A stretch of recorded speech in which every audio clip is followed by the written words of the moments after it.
Our today topic is Lee Chatelier principle.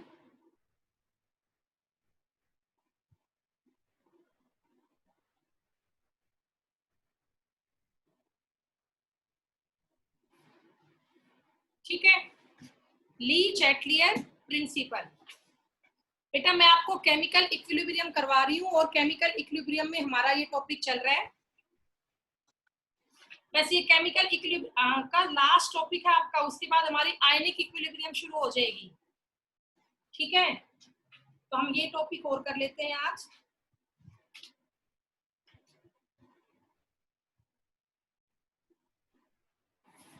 करें शुरू। अच्छा बेटा मैंने PAL लिख दिया, PLEL। विवेक बेटा क्लास में लेट आते हो। देखिए ली चैटलियर प्रिंसिपल। अब बेटा ली चैटलियर प्रिंसिपल की स्टेटमेंट क्या है, ये प्रिंसिपल क्या कहना चाहता है, सब बच्चे ध्यान से इस टॉपिक को समझे। मान लो बेटा मेरे पास कोई भी रिएक्शन है, वो इक्विलिब्रियम पे है, A प्लस B है, रिवर्सिबल रिएक्शन है, इससे बन रहा है C प्लस D। अब फिलहाल ये रिएक्शन इक्विलिब्रियम पे है, इसका मतलब ये है बेटा कि अब इसमें जितना रिएक्टेंट से प्रोडक्ट बन रहा है उतना ही प्रोडक्ट से दोबारा रिएक्टेंट भी बन रहा है। जितना A और B आपस में रिएक्ट करके C एंड D बना रहे हैं, उतना ही C और D भी आपका आपस में रिएक्ट करके A और B बना रहे हैं।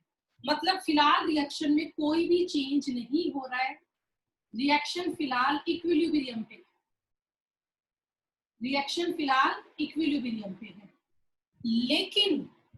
लेकिन अगर हम इसका प्रेशर चेंज करने की कोशिश करें, इसका टेम्परेचर चेंज करें, वॉल्यूम चेंज करें, इसकी कंसंट्रेशन को चेंज करें, अगर हम इसमें चेंज कर देते हैं कंसंट्रेशन में, प्रेशर में, वॉल्यूम में, टेम्परेचर में, तो इसमें चेंज करने से क्या होगा, जो आपका रिएक्शन का इक्विलिब्रियम पॉइंट है वो डिस्टर्ब हो जाएगा।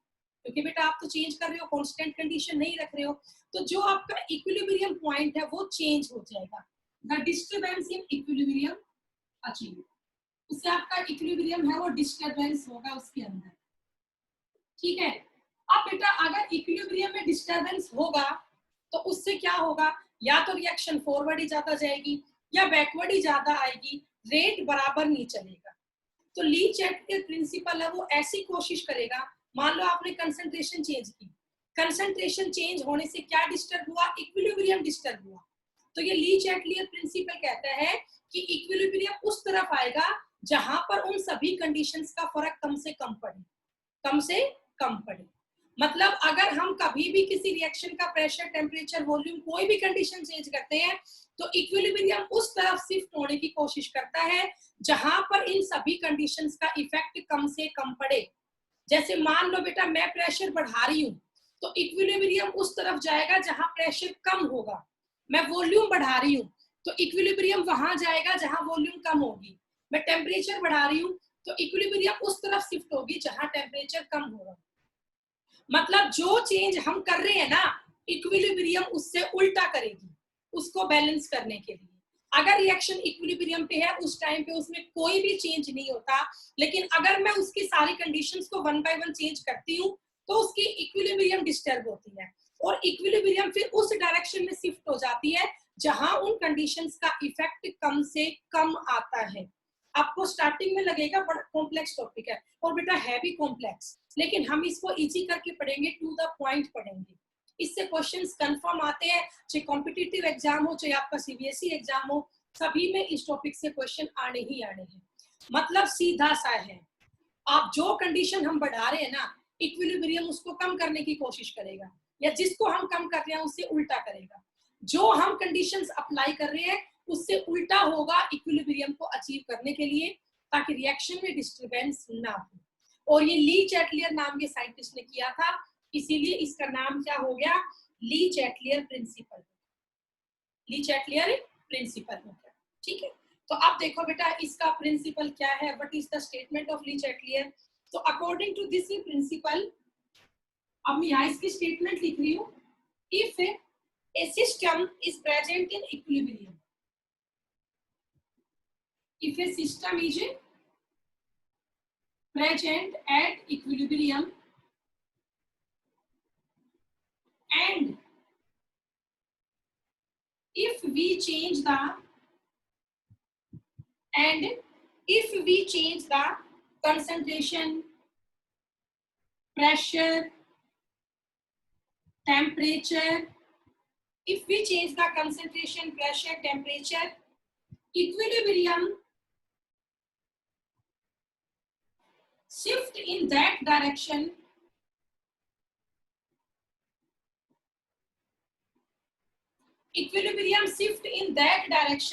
which minimize the effect of concentration, pressure and temperature. बेटा इसका मतलब ये है हमारे पास कोई भी रिएक्शन है वो इक्विलिब्रियम पे है, मैंने उस रिएक्शन का प्रेशर बढ़ा दिया तो प्रेशर बढ़ाते ही इक्विलिब्रियम डिस्टर्ब होगी।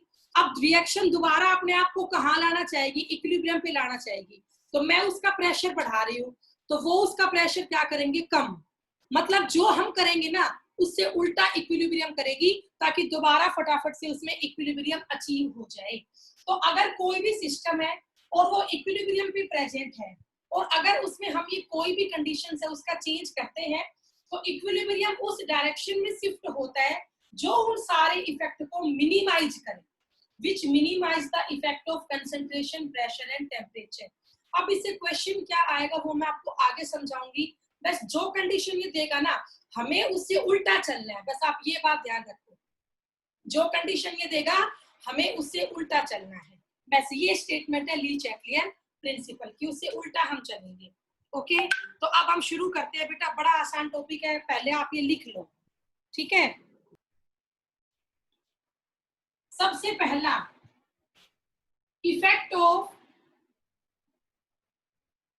चेंज इन कंसंट्रेशन,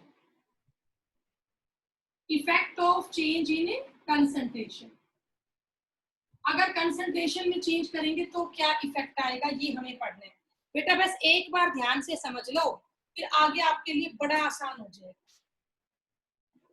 मैंने एक रिएक्शन ले ली,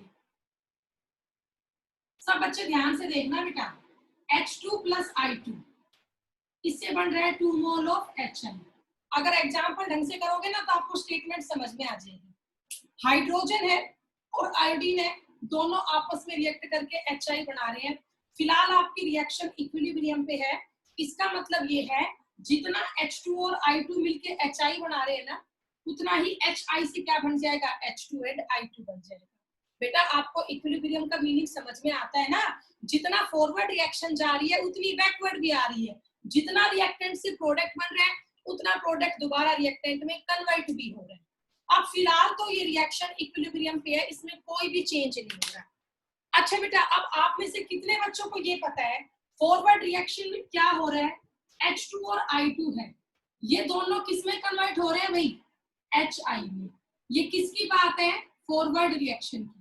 अब आप लोग मुझे आंसर देना बेटा, जब रिएक्शन फॉरवर्ड जा रही है तो आपका H2 और I2 तो HI में कन्वर्ट होता जा रहा है, तो जो ये आपके रिएक्टेंट मॉलिक्यूल है इनकी कंसंट्रेशन घटती जा रही है या बढ़ रही है, आप बताओ बेटा। जब रिएक्शन फॉरवर्ड जा रही है तो H2 और I2 की कंसंट्रेशन घट रही है या बढ़ रही है, बोलिए बेटा। रिएक्टेंट से प्रोडक्ट बन रहा है, शाबाश बताओ बेटा, तो इनकी कंसंट्रेशन कम होगी या बढ़ेगी,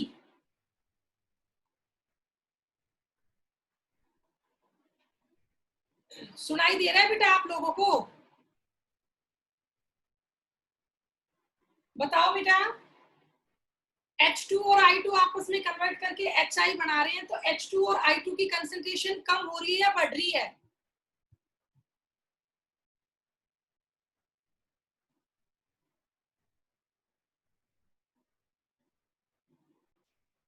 जब बेटा H2 और I2 है वो HI में कन्वर्ट हो रहे हैं तो इसकी कंसंट्रेशन तो लगातार हो रही है डिक्रीज, बेटा इसकी कंसंट्रेशन तो डिक्रीज हो रही है कंटिन्यू और इसकी कंसंट्रेशन कंटिन्यू इंक्रीज हो रही है, ऐसा ही हो रहा है। और जब आप लोग बैकवर्ड आ रहे हो, जब आप लोग बैकवर्ड आ रहे हो, बैकवर्ड आने पर HI की कंसंट्रेशन हो जाती है डिक्रीज और H2 और I2 की कंसंट्रेशन हो जाती है इंक्रीज। ये आप सभी को पता होगा। तो अब मैं इस टॉपिक पे दोबारा वापस आती हूँ और मैं आपको कुछ कंडीशंस देती हूँ। वो कंडीशन क्या है देखिए, सबसे पहले मैंने यहाँ पे कहा if increase in concentration of H2, अगर बेटा हम किसकी कंसंट्रेशन बढ़ा दें, H2 की, तो आप बताओ क्या होगा, व्हाट हैपेंस, क्या होगा if we increase the concentration of H2। अगर आप हाइड्रोजन की कंसंट्रेशन को बढ़ाओगे तो क्या होगा। अब बेटा ये कंसंट्रेशन H2 की बढ़ा रहा है तो हमें इससे उल्टा सोचना है। अगर ये कंसंट्रेशन बढ़ा रहा है तो हम कंसंट्रेशन को घटाने की बात करेंगे। ये H2 की कंसंट्रेशन इंक्रीज कर रहे हैं तो हम H2 की कंसंट्रेशन डिक्रीज करेंगे। अब आप ये बताओ बेटा H2 की कंसंट्रेशन कब घटेगी, जब रिएक्शन फॉरवर्ड जाएगी या बैकवर्ड आएगी, बताओ बेटा। Backward forward. बेटा हमें ये कह रहा है कि कंसंट्रेशन को बढ़ाओ तो आप लोग उल्टा सोचना, अगर ये बढ़ा रहा है तो हम इसको कम करेंगे। और H2 की कंसंट्रेशन कब कम होगी, जब रिएक्शन फॉरवर्ड जाएगी, क्योंकि फॉरवर्ड जाने पर सारा H2 और I2 किसमें कन्वर्ट हो जाता है, HI में। तो एग्जाम में ऐसे क्वेश्चन आएगा, व्हाट हैपेंस, एक रिएक्शन लिखी हुई आ जाएगी और आपसे पूछेंगे what happens when we increase the concentration of hydrogen. तो आपको वन वर्ड में आंसर देना है कि रिएक्शन फॉरवर्ड में जाएगी या बैकवर्ड में जाएगी। तो बताओ इसका आंसर क्या होगा, इक्विलिब्रियम कहाँ शिफ्ट होगा, फॉरवर्ड डायरेक्शन में। Equilibrium shift in forward direction. अब मेरे अगले क्वेश्चन का आंसर देना। सेकंड क्वेश्चन मेरा है concentration of HI is increase, concentration of HI is increased, backward direction. ये देखो ये HI की कंसंट्रेशन को बढ़ा रहा है तो हमें कम करना है। अब आप बताओ HI की कंसंट्रेशन कब कम होगी, जब HI किसमें कन्वर्ट हो जाए, H2 और I2 में। और HI कब कन्वर्ट होगा H2 और I2 में, जब इक्विलिब्रियम कहाँ शिफ्ट हो, बैकवर्ड में। ठीक है, थर्ड क्वेश्चन का आंसर देना, concentration of I2 is decrease। तो बताओ इक्विलिब्रियम किस तरफ शिफ्ट होगा, बैकवर्ड। जी बैकवर्ड। अगर आप I2 की, बिल्कुल ठीक है बेटा, वेरी गुड। ये I2 की कंसंट्रेशन घटाने की बात कर रहे हैं तो हमें उल्टा सोचना है कि हम I2 की कंसंट्रेशन को बढ़ाएंगे। अब I2 की कंसंट्रेशन कब बढ़ेगी, जब रिएक्शन बैकवर्ड जाए, जब HI किस में कन्वर्ट हो, H2 और I2 में। ठीक है, तो इसका आंसर भी क्या होगा, बैकवर्ड होगा। ओके, चलो फोर्थ क्वेश्चन यहाँ पे हम करते हैं। मैंने फोर्थ में ये कह दिया concentration of HI is decrease, कि भाई अगर HI की फॉरवर्ड रिएक्शन। बिल्कुल ठीक है बेटा, वेरी गुड बॉयज, आप लोगों को समझ में आ रहा है। ये HI की कंसंट्रेशन को घटा रहा है तो आपको HI की कंसंट्रेशन को बढ़ाना है। और HI की कंसंट्रेशन कब बढ़ेगी, जब रिएक्शन कहाँ चले, फॉरवर्ड जाए। कहाँ पे जाए बेटा, फॉरवर्ड। तो मेरे ख्याल से आपको पहला फैक्टर समझ में आ गया होगा। ये जो कंडीशन कहेगा ना आपको उससे उल्टा करना है, तब उस रिएक्शन पे उन कंडीशंस का फर्क कम से कम आएगा। बेटा यही बात समझाता है ली चैटलियर प्रिंसिपल, कि हमने किसी भी रिएक्शन में जो इक्विलिब्रियम पे थी उसमें चेंज किया तो वो इक्विलिब्रियम डिस्टर्ब होती है, लेकिन वो इक्विलिब्रियम दोबारा रीएस्टेब्लिश होती है, वो दोबारा से बेटा स्टेबल हो जाती है और वो उस तरफ शिफ्ट हो जाती है जहां उन कंडीशंस का फर्क कम से कम पड़ता है। जैसे मैं यहाँ कंसेंट्रेशन बढ़ा रही थी तो इक्विलिब्रियम शिफ्ट होगी जहां पे घट रही हो, और अगर मैं कंसेंट्रेशन को घटा रही हूँ तो इक्विलिब्रियम शिफ्ट होगी जहां पे कंसेंट्रेशन बढ़ रही है। ठीक है बेटा, तो मेरे ख्याल से ये टॉपिक आपको समझ में आया होगा। अब जितने बच्चों को ये टॉपिक समझ में आ गया, please show me your thumb impression, please show me your thumb impression. Okay, very good बेटा। आप में से कई बच्चे ना बोलना नहीं चाहते बेटा, कोई बात नहीं, आप मुझे थंब इंप्रेशन से बता दिया करो। बेटा वैष्णवी, प्रीतम, वैष्णवी को समझ में आ गया। प्रीतम, धीरज, आपको समझ में नहीं आया बेटा, फिर बताऊं? धीरज बेटा बोलिए बेटा। चलिए अब मैं एक क्वेश्चन आप लोगों को देती हूँ, आप उसका आंसर बताना। मैं ये रब कर दूं, नोट डाउन कर लिया होगा? Yes ma'am. ठीक है। हाँ बेटा थोड़ा सा मुझे ना बताते रहा, ताकि मुझे पता तो चलिए आप लोग कुछ कर भी रहे हो या नहीं। और अगर डेली क्लास में आओगे तो आपको समझ में भी आएगा। चलिए अगला क्वेश्चन है हैबर प्रोसेस। हैबर प्रोसेस बेटा effect of change in concentration ही चल रहा है। मैं आपको बता दूं हैबर प्रोसेस क्या होता है। अमोनिया को बनाने की प्रोसेस होती है। N2 + 3H2 इससे बन गया NH3, 2 मोल ऑफ NH3। ये अमोनिया है। आपको पता है बेटा कंपनीज में बहुत ज्यादा लार्ज स्केल पे अमोनिया बनता है, तो कमर्शियल स्केल पे अमोनिया बनाने के लिए हम किसका यूज करते हैं? हैबर प्रोसेस का। ये बेटा कमर्शियल मेथड है अमोनिया को प्रिपेयर करने का। N2 + H2 से क्या बनता है? NH3 बनता है। ठीक है। अब बेटा इसमें मैं क्वेश्चंस आप लोगों को दूंगी।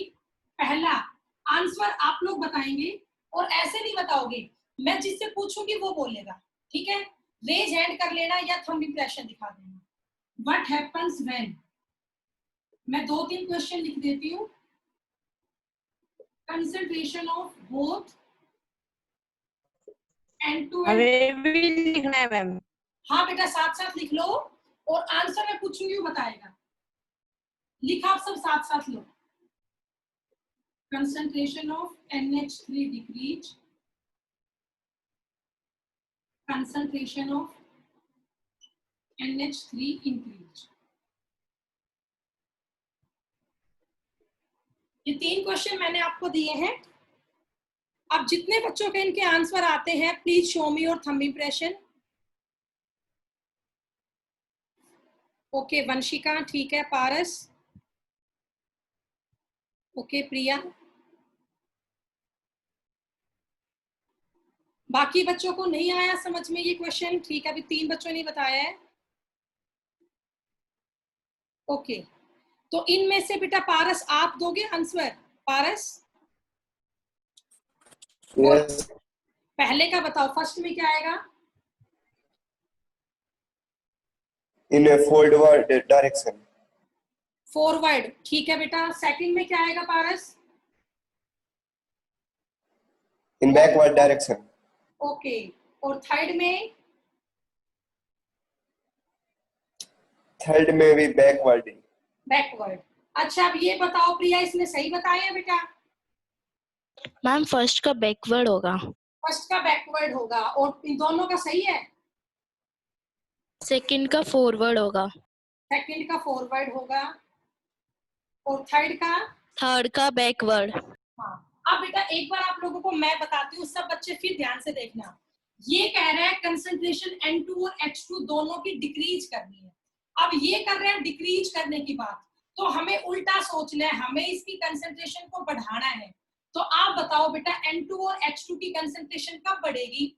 जब रिएक्शन बैकवर्ड आएगी। बैकवर्ड आने पर सारा NH3 किस में कन्वर्ट हो जाता है? N2 और H2 में। तो बेटा किस तरफ शिफ्ट होगी इक्विलिब्रियम? बैकवर्ड में। सेकंड बताओ कंसंट्रेशन ऑफ NH3 डिक्रीज, ये कंसंट्रेशन घटा रहा है तो हम कंसंट्रेशन को बढ़ाने की सोचेंगे। कब बढ़ेगा? जब रिएक्शन जाएगी फॉरवर्ड। और बेटा थर्ड में क्या है? कंसंट्रेशन ऑफ NH3 इंक्रीज, ये कर रहा है इंक्रीज तो हम सोचेंगे घटाने की। कैसे घटेगी आप बताओ बेटा? जब रिएक्शन बैकवर्ड आएगी, क्योंकि बैकवर्ड आने पर सारा NH3 किस में कन्वर्ट हो जाता है? N2 और H2 में कन्वर्ट हो जाता है। चलो आप बेटा कई बच्चे ऐसे होते जो बताना नहीं चाहते आंसर, मुझे ये बता दो। Second effect of change in temperature.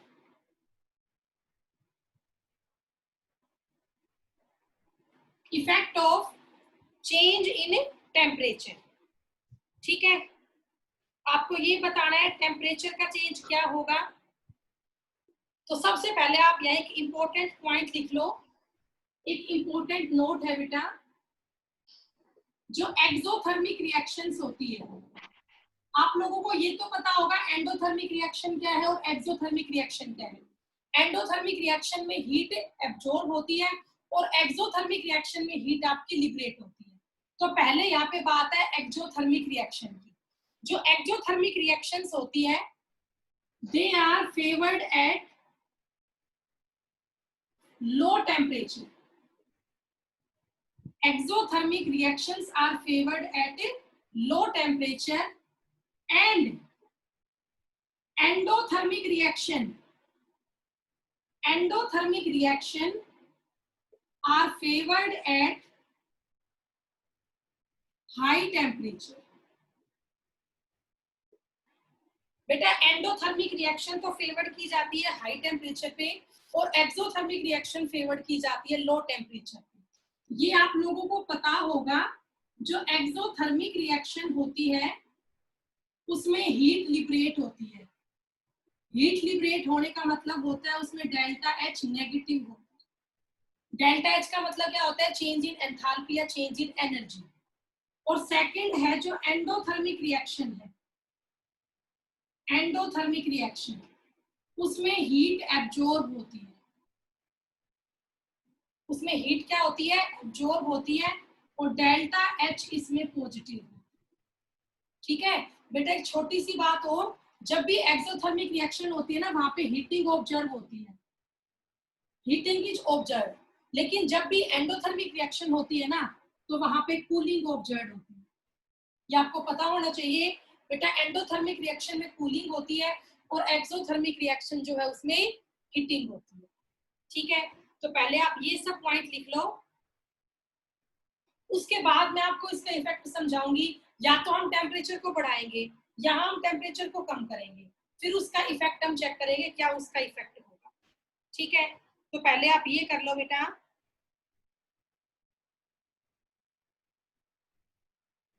मुझे बता देना ये होते ही आपका।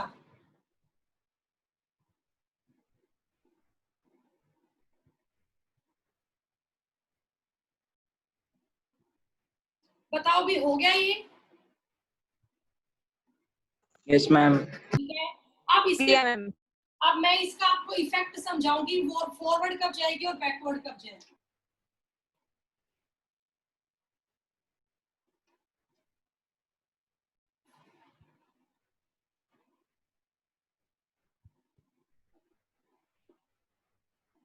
बेटा पहला एग्जांपल देखो, मान लीजिए मैंने ये एग्जांपल लिया N2 gas plus O2 gas. अगर आप लोगों ने 10th क्लास अच्छे से की है तो आप में से ना कई बच्चों को अब भी ध्यान होगा, तुमने ये एग्जांपल लर्न किया होगा। ये एक्सोथर्मिक रिएक्शन का एग्जांपल था या एंडोथर्मिक रिएक्शन का एग्जांपल था? दोनों का था। दोनों का था? नहीं बेटा, दोनों का नहीं था। N2 प्लस O2 से NO बनता है। It is example of endothermic reaction. Endothermic. ये एंडोथर्मिक रिएक्शन का एग्जांपल है। ठीक है, इसमें कूलिंग होती है। जब भी आप नाइट्रोजन और ऑक्सीजन गैस को मिक्स करते हो ना बेटा, तो मिक्सिंग करने पर कूलिंग ऑब्जर्व होती है। ये एक रिएक्शन है और इसका आपको डेल्टा एच यहाँ पे गिवन है। इसका आपको डेल्टा एच यहाँ पे गिवन दिया था 180.7 किलो जूल।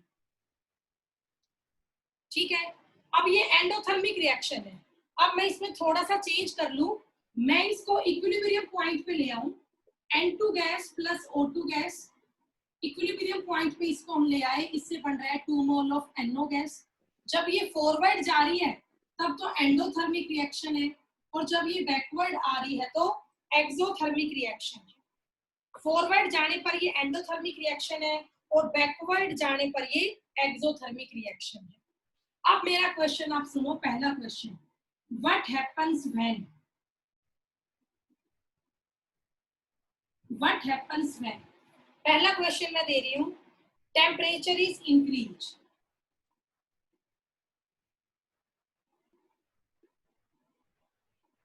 क्या होगा जब आप टेम्परेचर को इंक्रीज करोगे? What happens when temperature is increase?